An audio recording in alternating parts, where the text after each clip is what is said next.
way General Motors had everyone's life set up was you started out as a young person.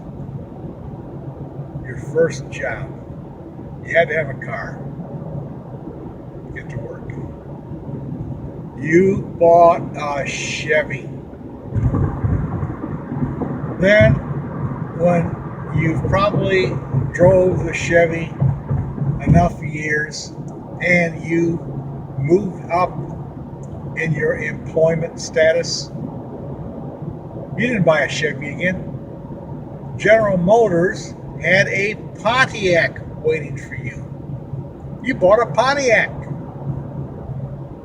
Then you drove the Pontiac for years and you worked hard and you got promotions. You needed a new car.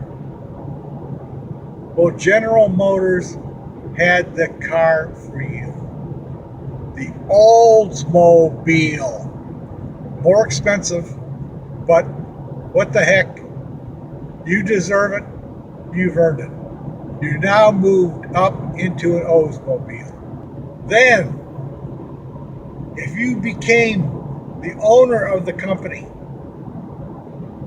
or you started your own company, your last and final resting place in the automobile hierarchy that General Motors had planned for you was you now bought a Cadillac. That was the ultimate. You have arrived.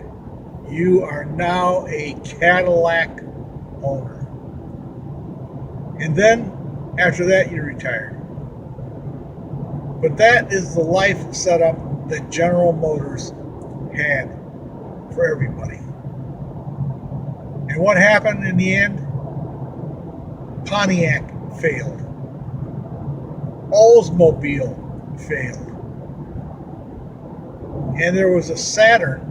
I don't know what category that was supposed to be, but that failed. I worked at General Motors when I was a young guy as a machine designer. And the only thing I can remember about working at General Motors, and I was a contractor, I was not an employee of General Motors, was that all the drawings we made, engineering drawings, were made on linen, not paper. Before going to General Motors, all the drawings I've ever done were made on paper. But no, General Motors wanted linen.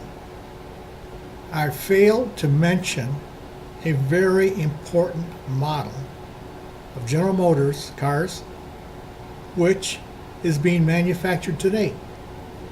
Buick. Buick fell in between Pontiac and Oldsmobile. So the steps were very gradual as you became more successful.